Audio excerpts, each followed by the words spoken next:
Crime alert, डरना नहीं, मिटाना है। नमस्कार, मैं सुधा चंद्रन क्राइम अलर्ट के आज के इस एपिसोड में आप सबका स्वागत करती हूँ।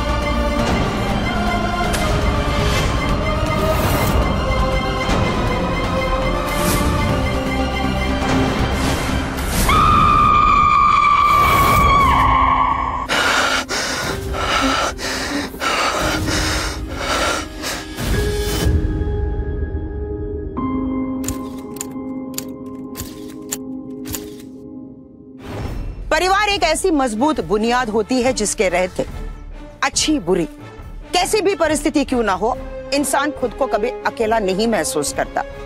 उस परिवार के किसी एक सदस्य को तकलीफ हो, दर्द सबको होता है। एक परिवार की खुशियों को बरकरार रखने के लिए माता पिता भाई बहन कुछ भी कर गुजरते हैं, और वही दूसरी तरफ अपनों के साथ हुए अपमान का बदला लेने के लिए कभी कभी हदें भी पार हो जाती है। रिश्तों का यही ताना बाना है जो हमें वो कदम उठाने के लिए मजबूर कर देता है जिसकी कल्पना हम कभी कर ही नहीं सकते। कुछ रिश्तों को निभाने के लिए हम दुनिया से लड़ जाते हैं, लेकिन कुछ रिश्तों के मोह में आकर हम बिल्कुल अकेले हो जाते हैं। आज की इस कहानी में रिश्तों के कौन से रूप हम देखने वाले हैं, आइए देखते हैं।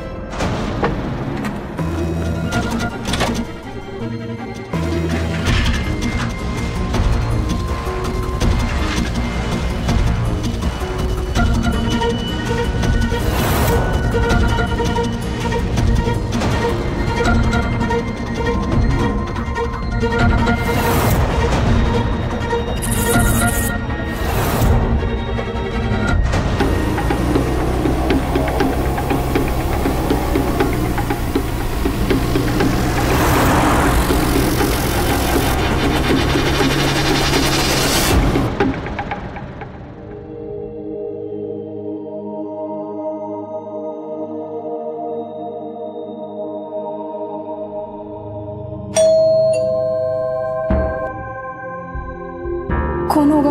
देखता हूँ।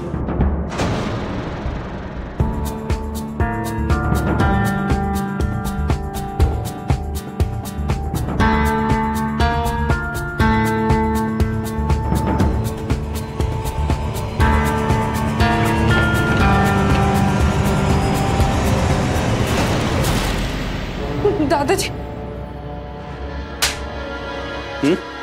क्या? मारो उसको साले को।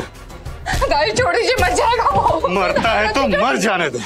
इतना मारो इसको कि साला अपाहिज हो जाए, ताकि इसकी 7 पुश्ते भी याद रखे कि सूर्यकांत की इज्जत पर हाथ डालने का अंजाम क्या होता है। दादाजी छोड़ दीजिए, हम आपसे वादा करते हैं कभी नहीं मिलेंगे राहुल से। दादाजी नहीं मिलेंगे उससे कभी।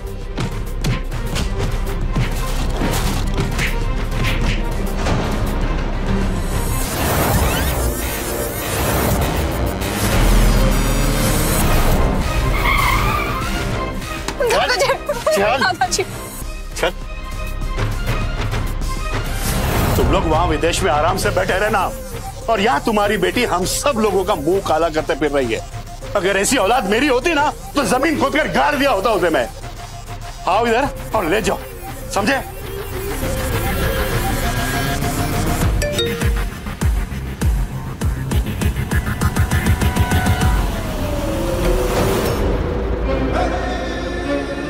कौन है भाई?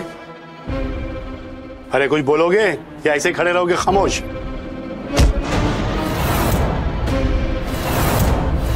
कौन हो तुम भाई? हाँ, अरे मुझसे कोई गलती हुई तो हम बैठ के बात करेंगे ना। अर्पिता, पुलिस को फोन करो।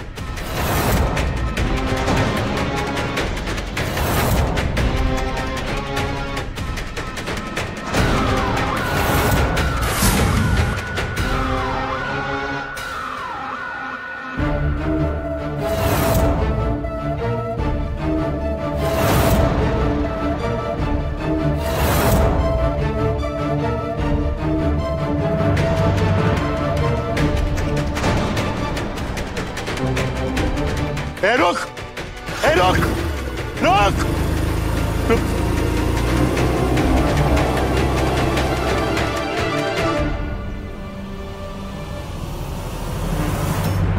अच्छा,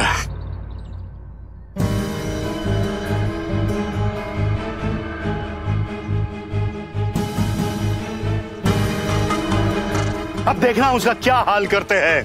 उसके घर वालों को उसका क्रियाक्रम करने के लिए हड्डियां भी नहीं मिलेगी। ये सूर्यकांत का वादा है, समझी?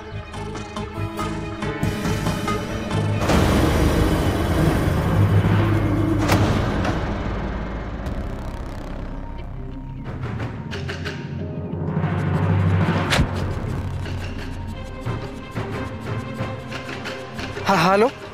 हाँ गुड्डू, कहाँ हो तुम? एक ऑर्डर डिलीवर करना है। हाँ जल्दी आओ। जी सर, बस आ रहा हूँ मैं। वो एक्चुअली क्या है ना, बारिश की वजह से जाम हो गया था। मैं आ रहा हूँ बस।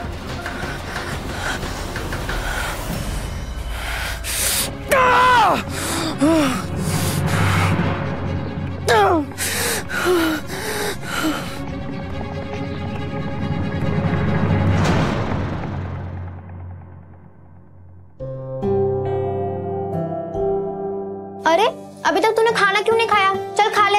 नहीं, मैं नहीं खाऊंगा जब तक मेरा गेम नहीं आ जाता। तुझे पता है ना कितना महंगा है, और पापा के पास अभी इतने पैसे भी नहीं है। चल अभी खा ले फटाफट।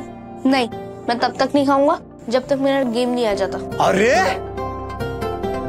ऐसे कैसे खाना नहीं खाएगा मेरा बेटा? आज मेरा बेटा खाना भी खाएगा और अभी हंसेगा भी।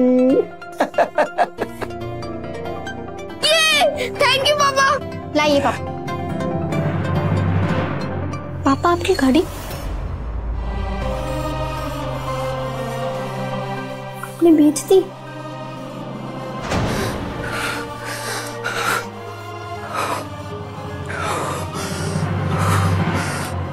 नहीं बेटा, हम अपनी बहन ने कटवाएंगे।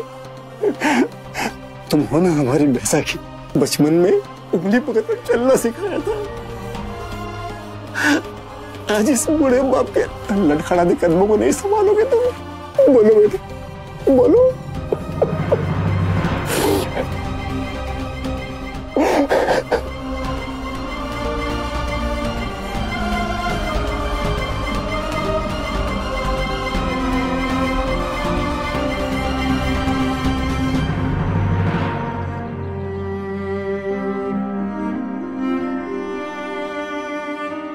सांस लीजिए।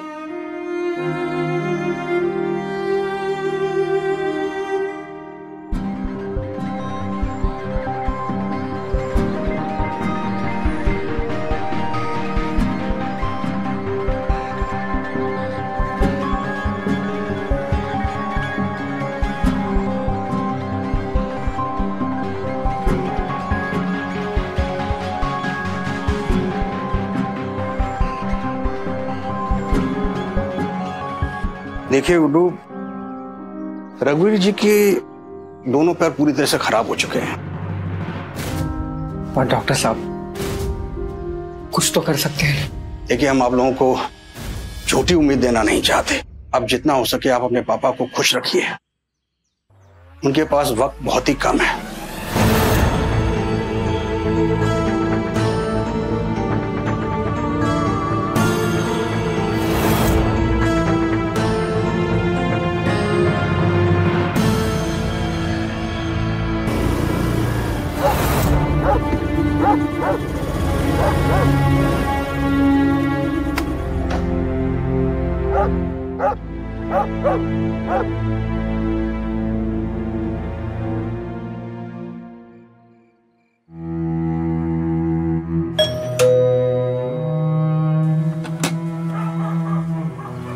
पापा सो रहे हैं क्या?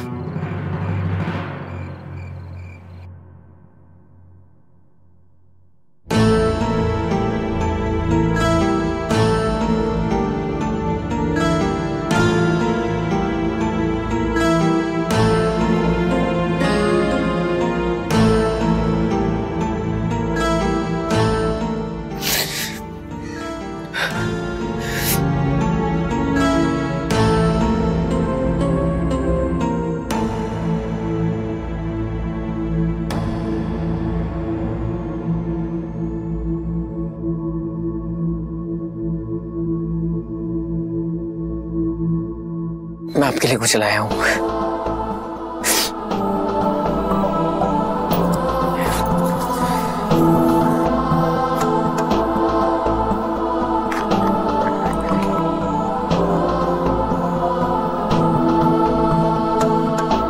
याद है पापा, आप हमेशा कहते थे कि वक्त जो है ना वो कभी नहीं रुकना चाहिए।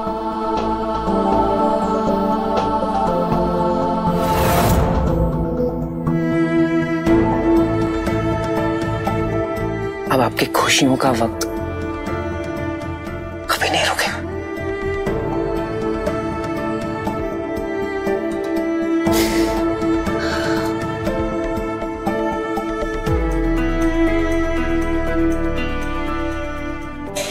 बन गया खाना?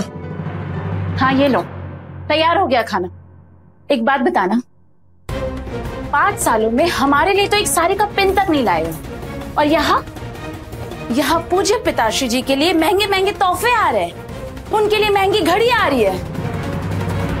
अरे हमको एक बात नहीं समझ में आता, जिस आदमी का जिंदा रहने का कोई ठिकाना नहीं है उसके लिए महंगे तोहफे क्यों आ रहे हैं? क्या जरूरत थी लेने की? बोलोगे कि मुंह में दही जम गया है तुम्हारे? किससे कर्जा लेके ये लेके आए हो? हाँ, क्योंकि तुम्हें तो कोई खरीदने वाला है नहीं।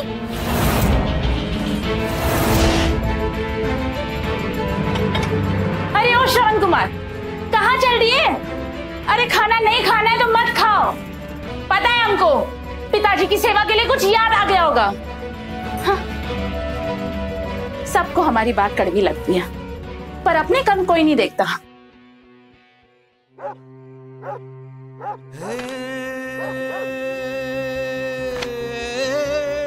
देखना, मेरा बेटा बड़ा होकर बहुत बड़ा इंजीनियर बनेगा और बहुत अच्छे अच्छे घर बनाएगा, है ना?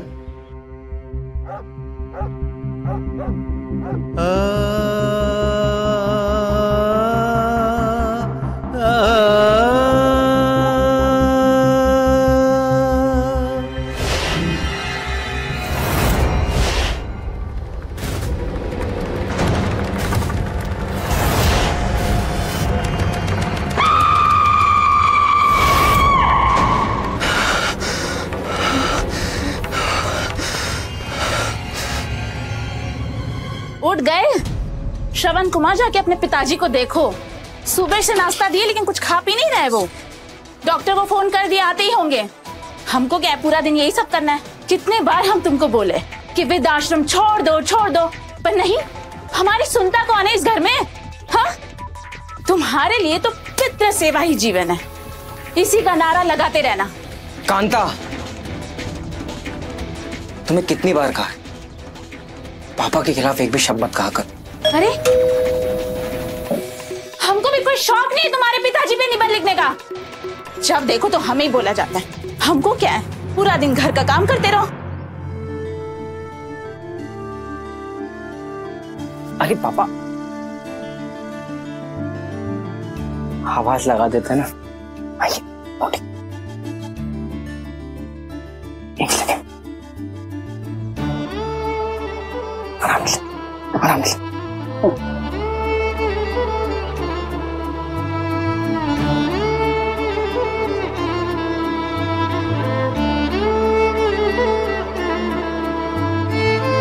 और चाहिए?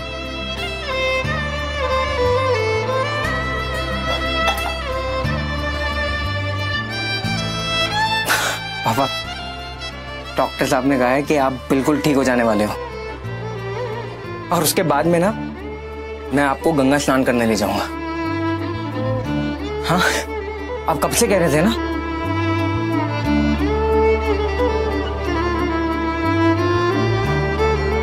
कितना समय हो गया ना पापा, हम कहीं साथ में बाहर ही नहीं गए। अब जाएंगे, अब हम जाएंगे।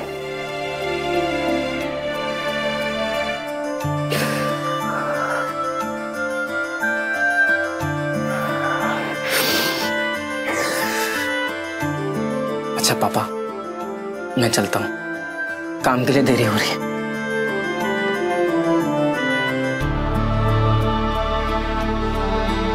आप नाश्ता खा लेना, प्रॉमिस।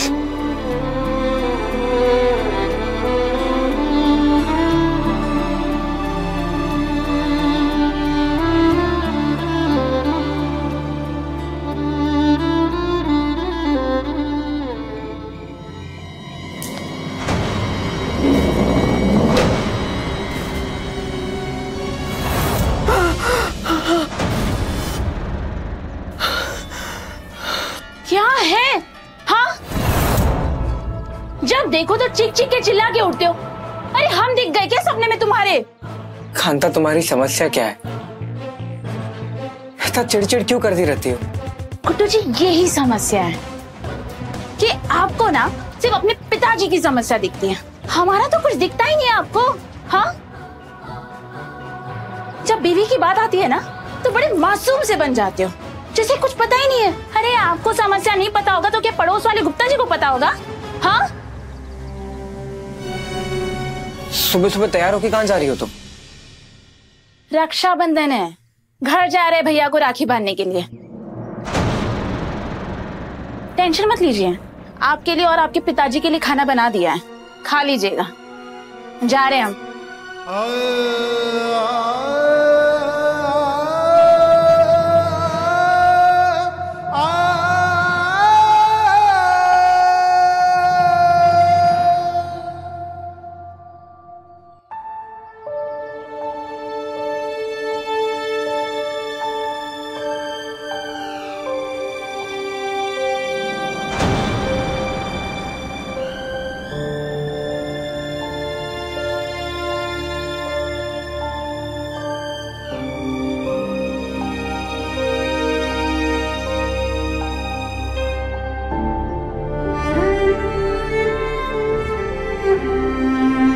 हमारा गिफ्ट। गिफ्ट? सॉरी दी, मैं गिफ्ट भूल गया। ऐसे कैसे भूल गए? हाँ, दिया तो है तुमने इतना प्यारा तोहफा, राखी बांधने के हाथ। इससे बड़ा गिफ्ट क्या हो सकता है? इन हाथों से हमेशा हमारी रक्षा करना।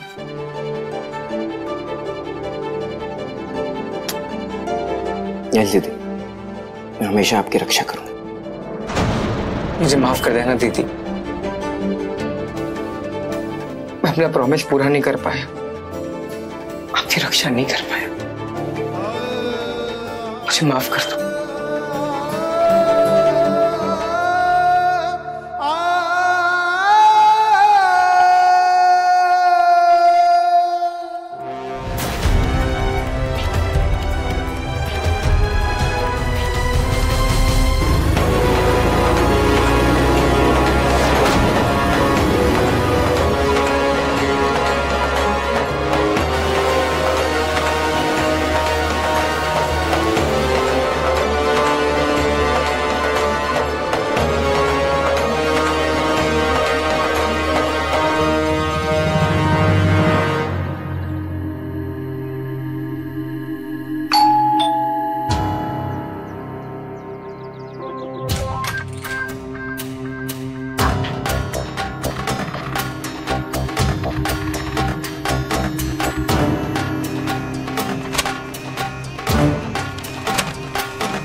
हेलो सर, आपको सूचित किया जाता है कि आपने 15 साल पहले हमारी कंपनी से 50 लाख की जो इंश्योरेंस पॉलिसी ली थी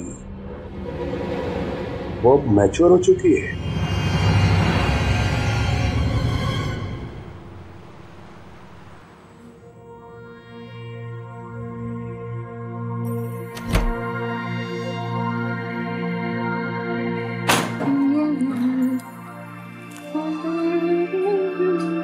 अरे तुम इतना जल्दी कैसे आ गए?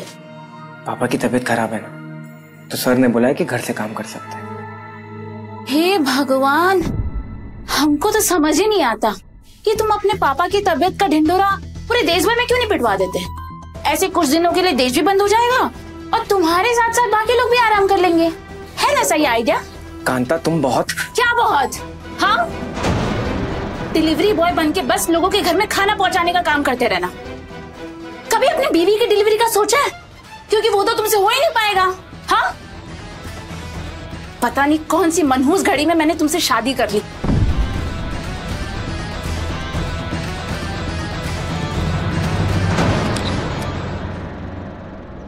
पापा,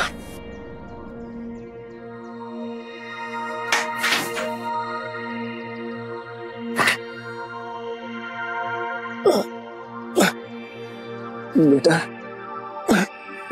वो गुस्सा नहीं क्या? नहीं पापा, वो तो बस ऐसे ही आराम से। ठीक है। आपको पता है आज डॉक्टर साहब ने मुझे कुछ दिया है। तेल डॉक्टर साहब ने दिया है। उन्होंने कहा है कि इससे 3-4 दिन अच्छे से पापा के पैरों की मालिश करो, पापा चलने फिरने लग जाएंगे। लेकिन पापा, मुझे तो लगता है कि आप दौड़ने लगेंगे।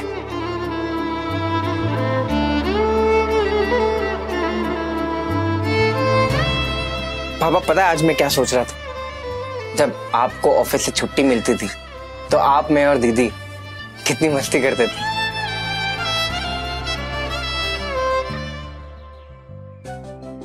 चीटिंग फिर तूने अपनी गोटी हिला दी। फिर चीटिंग की तूने? मैंने कुछ नहीं किया। मेरी गोटी क्यों चली? चीटिंग नहीं। अरे मैंने चीटिंग नहीं, बोर्ड हिल रहा था, मैंने तो बस ठीक। हमेशा तो ऐसी करते हैं। हमेशा ऐसी करता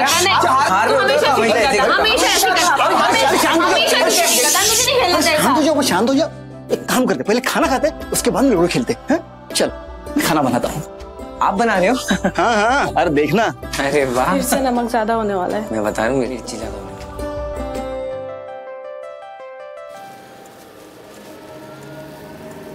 हाँ शर्मा, अरे यार हमने तुमको पॉलिसी की फोटो भेजी तो है यार। 50 लाख रुपए का मामला है और वैसे भी हम कानपुर पहुंच ही रहे हैं। सोचा कि दोस्तों से भी मुलाकात कर लेंगे और अगर पैसे मिल गए तो रातें भी यहीं रंगीन कर लेंगे। एक काम, चलो चलो तुम फटाफट पता करो, हम फोन रखते हैं। हाँ चलो।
सुनाई नहीं दे रहा है तुमको?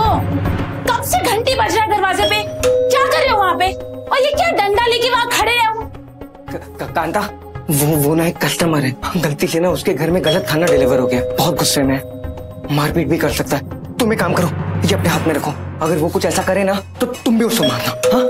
बहुत सही, तुम्हारे साथ साथ हमको भी जेल ले जाओगे? अरे कोई तो काम ढंग से कर लिया करो। पति तो तुम अच्छे बन नहीं पाए, काम ही अच्छे से कर लेते हैं। कांता प्लीज, अब ये सब बातें करने का वक्त नहीं है। तुमने कभी मेरा साथ नहीं दिया, बस आज दे दो। अच्छा ये समझ लो कि मैं वो हूँ। तुम्हें मुझ पर बहुत गुस्सा आता है ना, अपना पूरा गुस्सा निकाल दो प्लीज। ठीक है, तुम दरवाजे के पीछे जाके छुप जाओ।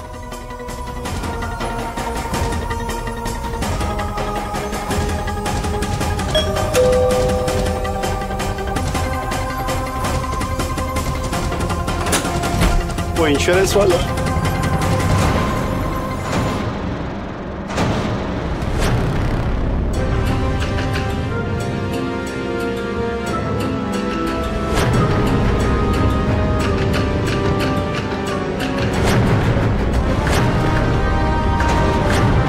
अच्छा, तो वो इंश्योरेंस वाला लेटर तूने ही मेरे पास भिजवाया है ना?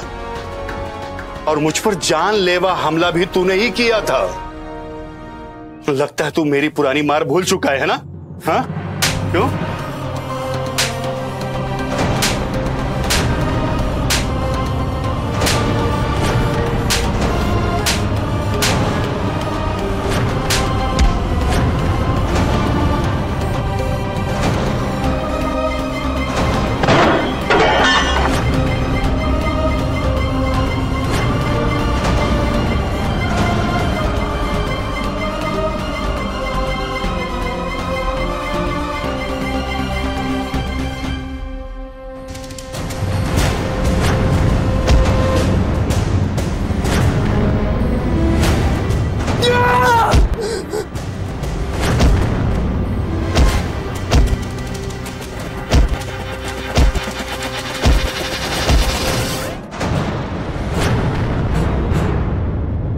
पापा, देखिए मैं आपके लिए क्या लाया।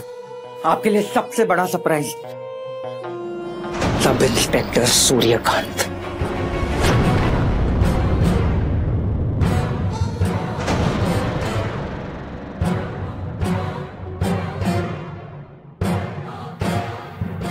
सूर्यकांत, कुछ याद आया? मैं याद दिलाऊं?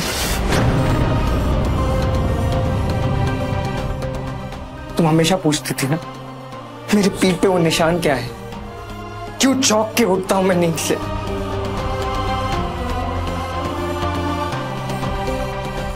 तुम्हारी नाराजगी की वजह। सुनो, उस रात मैं और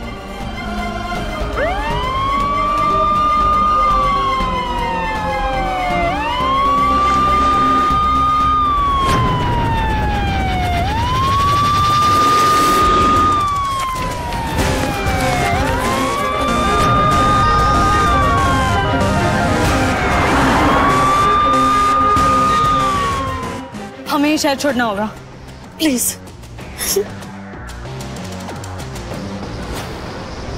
गोवर्धन, तुम्हें परेशान होने की कोई जरूरत नहीं है। तुम्हारे घर की इज्जत संजना बहुत जल्द तुम्हारे पास वापस आ जाएगी, और उस लड़के के ऊपर तो हम ऐसा किडनैपिंग का केस फ्रेम करेंगे ना कि वो और उसका खानदान जिंदगी भर याद रखेगा। नहीं सूर्यकांत, मुझे कोई किडनैपिंग का चार्ज वगैरह नहीं लगवाना है। कुछ ऐसा रास्ता निकालो कि सांप भी मर जाए और लाठी भी न टूटे। बस उस लड़के की जिंदगी बर्बाद होनी चाहिए, यही देखना चाहता हूँ।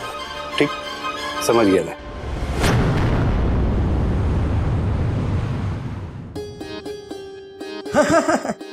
रघुवीर जी, गुड्डी और आलोक की सगाई को 3 महीने हो गए हैं, और हम लोग भी चाहते थे कि हमारी बहू जल्द से जल्द हमारे घर पे आ जाए। और आपकी अगर रजामंदी हो और आप अगर कहें तो पंडित जी से एक बार बात करके एक अच्छा सा मुहूर्त निकलवा लेते, शादी की तारीख तय कर लेते। हाँ, क्यों नहीं। तारीख वारीख बाद में देखना, पहले ये बताओ कि तुम्हारा बेटा गुड्डू कहाँ है? अरे इंस्पेक्टर साहब, आप यहाँ क्या बात है? हमें पता चला कि तुमने और तुम्हारे बेटे गुड्डू ने दोनों ने मिलकर सज्जना को किडनैप किया है।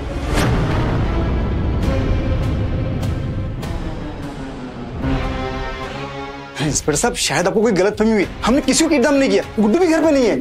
जब पुलिस के डंडे पड़ेगा ना तुमको, तब पता चलेगा।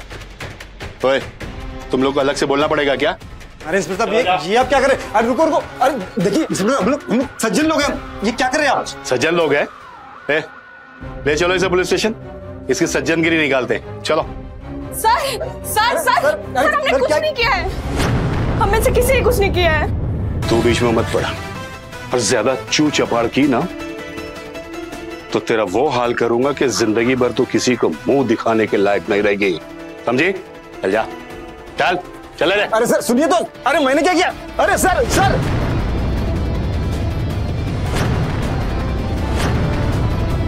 बता तेरा मुझे नहीं मालूम साहब। बता किधर है? बोल। साहब सच में नहीं मालूम, मुझे कुछ नहीं पता। नहीं पता तेरे को?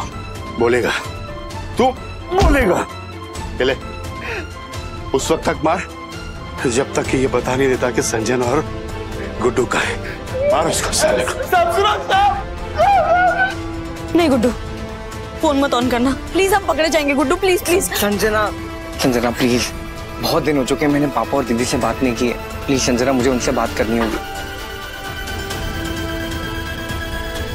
दीदी के इतने सारे मिस कॉल्स हैं। हेलो दीदी। हाँ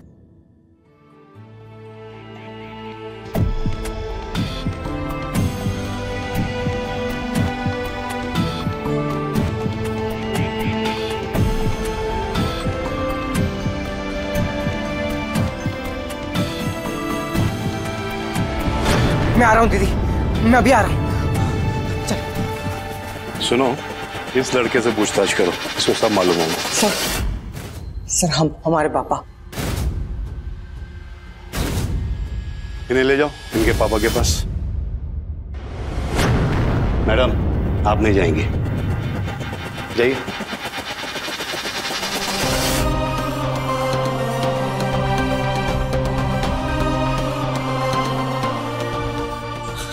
पापा, ये क्या हालत बना दी आपकी? पापा I'm so sorry, मुझे माफ कर दो, मुझे माफ कर दो पापा। पापा I'm so sorry, सर। बहुत चर्बी चढ़ी है ना तुझे? लड़कियां भगाने का शौक है ना? हाँ सब उसे छोड़ दो। बोल, इसके बाप को बाहर लेके जाओ, ले जाओ, लेके जाओ उसको। जा रे, भगाएगा लड़कियां? भगाएगा लड़की? भगाएगा?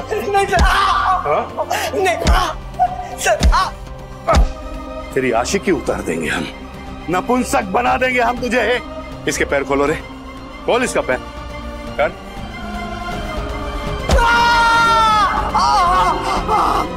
गुड्डू और संजना की आखिर क्या गलती थी? बस इतनी सी कि उन्हें डर था कि उनके परिवार वाले उनकी शादी को स्वीकार नहीं करेंगे। दोनों बालिग थे, दोनों समझदार थे और एक दूसरे का साथ पाने के लिए वो दोनों घर से भाग गए। गुड्डू के इस नए रिश्ते ने उसके सारे रिश्तों, उसके पिता और उसकी बहन की जिंदगी तक बर्बाद कर दी। तेरी वजह से मैं अपनी बीवी को मां बनने का सुख नहीं दे पाया। वो अपने गुस्से में अपने दर्द को बयां करती थी, लेकिन मैं कुछ नहीं कह पाया।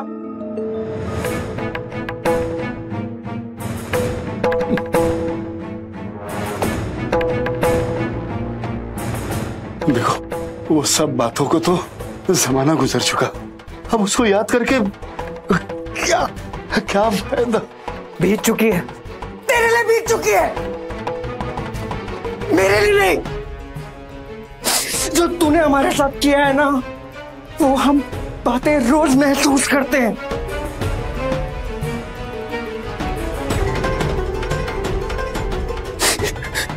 शादी को तूने इनको अपाहिज बना दिया, ये ना जी सकते न मर सकते। तूने पुलिस ऑफिसर बनने का फायदा उठाया, जो सरकार ये वर्दी देती है ना हमारी रक्षा करने की, उसका गलत फायदा उठाया। और मेरी बहन ने तेरी वजह से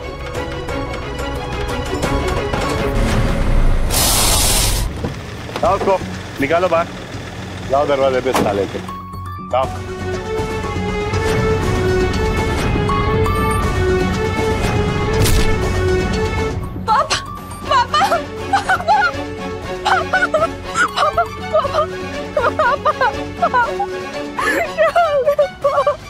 जिंदा है, मरा नहीं है अभी वो।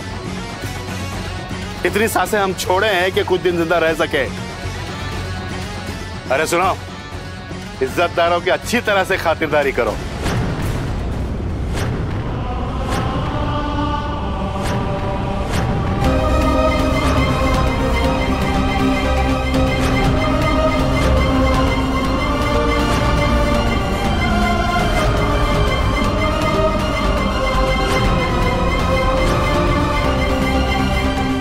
शादी और तुमसे, तुम लोगों के जो लक्षण है ना, तुमसे शादी कौन करेगा?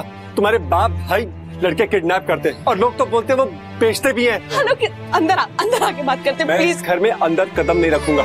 सब झूठ है आलोक, अफवाह है। यार तुम बोलोगी ही ना, और तुम लोगों को पता नहीं, लेकिन मुझे इस समाज में रहना है, तो ये शादी तो कैंसिल। प्लीज आलोक, प्लीज ऐसा मत करो प्लीज। गुड्डू की जेल में पापा मर जाएंगे। और तो मर जाने दो, पर मुझे माफ करो।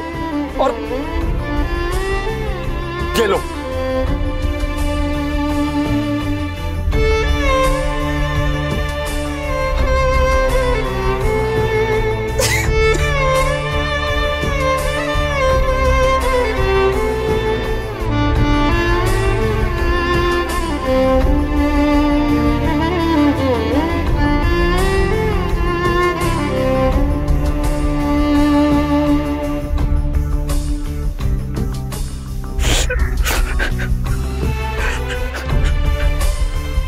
न जाने हमारे परिवार को किसकी नजर लगे जो ये सब हो गया।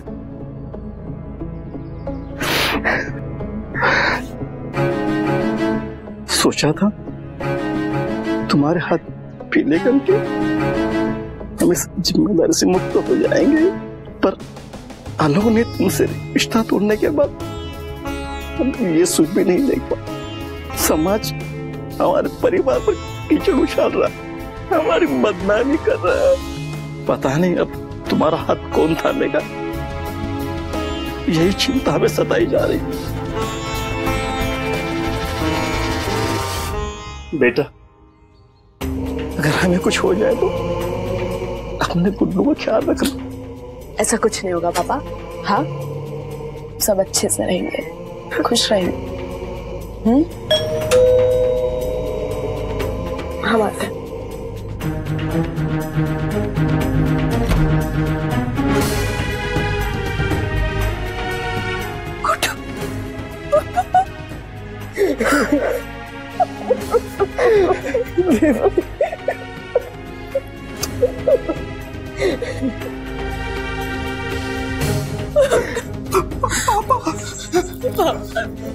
रोना नहीं पापा के सामने, समझ लो, बिल्कुल रोना।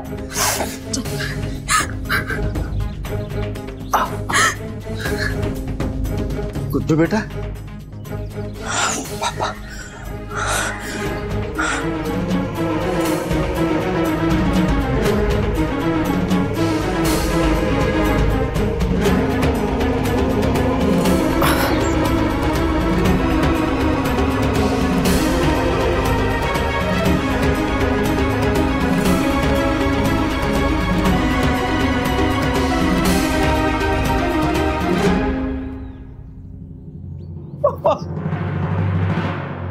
सॉरी पापा, मेरी वजह से आपको और दीदी को क्या क्या झेलना पड़ा। मैं ही सॉरी, मुझे माफ कर दो पापा, मुझे माफ कर दो पापा, सॉरी, मुझे माफ कर दो पापा। इसमें तुम्हारी कोई गलती नहीं।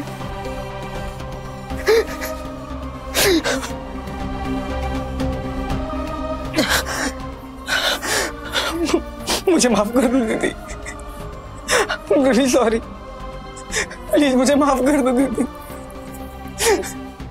देखो गुड्डू, जो होना था हो गया, ठीक है? अब पापा का ख्याल रखो, समझ रहे? हम मिलकर रखेंगे। तुम पापा के पास बैठो, मैं थक गई हूँ, थोड़ा सोना चाहती हूँ।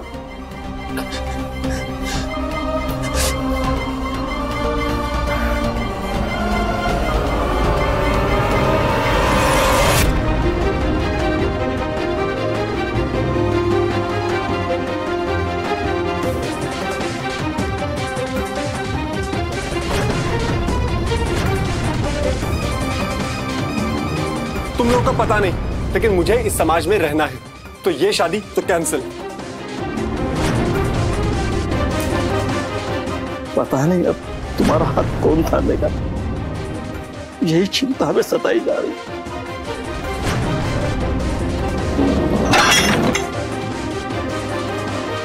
मैं देखता।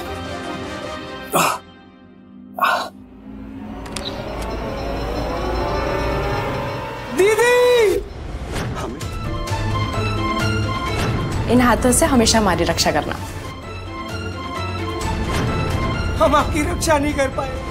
हमें अपने पापों की सजा मिलनी चाहिए, लेकिन गुड्डू हमें प्रायश्चित करने का एक मौका दे दो। तुम्हारे पापा के पैर पकड़ के माफी मांगना चाहते हैं। मैं भी यही चाहता हूँ।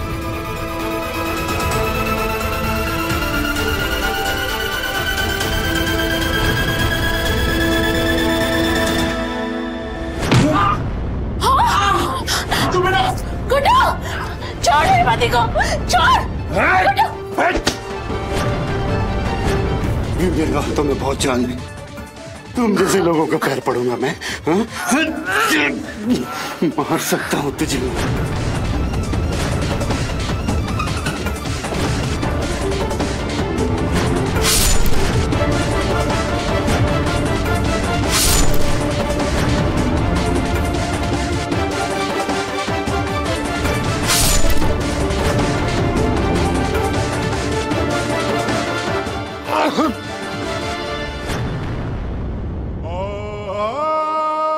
पापा,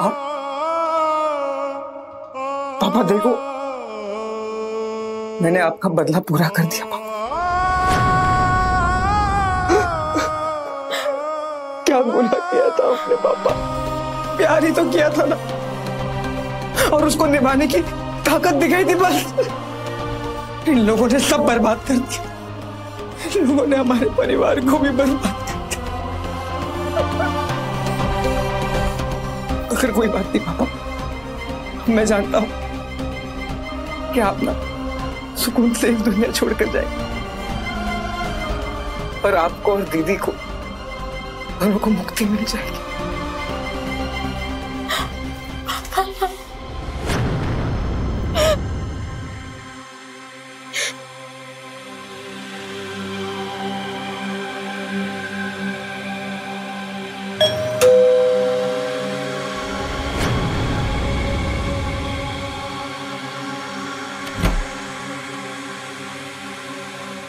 सूर्यकांत जी आए हैं क्या?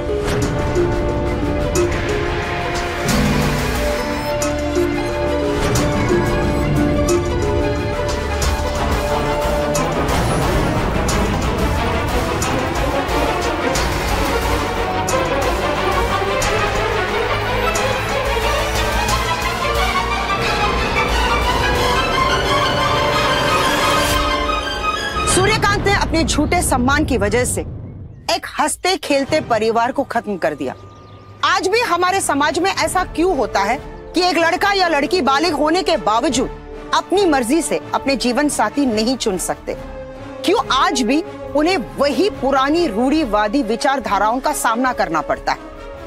सूर्यकांत ने अपनी ताकत और पोजीशन का गलत फायदा उठाते हुए गुड्डू और उसके परिवार को पूरी तरह से तहस नहस कर दिया, जिसकी सजा गुड्डू ने सूर्यकांत को दी ही, क्योंकि सूर्यकांत के जाने के बाद उस पर कोई कार्रवाई नहीं की जा सकती और भविष्य में फिर से ऐसा कुछ ना हो, इसीलिए पुलिस डिपार्टमेंट ने अपने सारे कर्मचारियों को कड़ी चेतावनी दी है कि अगर कोई भी इंसान सूर्यकांत की तरह अपने पोजीशन का गलत फायदा उठाता है या फिर ऐसी गलत गतिविधियों में वो लिप्त पाया जाता है जो कानून के खिलाफ है या फिर अपराध की श्रेणी में आता है, तो उसके खिलाफ कड़ी से कड़ी कार्रवाई की जाएगी। फिर मिलेंगे एक नए एपिसोड में एक नई कहानी के साथ। देखते रहिए क्राइम अलर्ट, डरना नहीं मिटाना है। जय हिंद।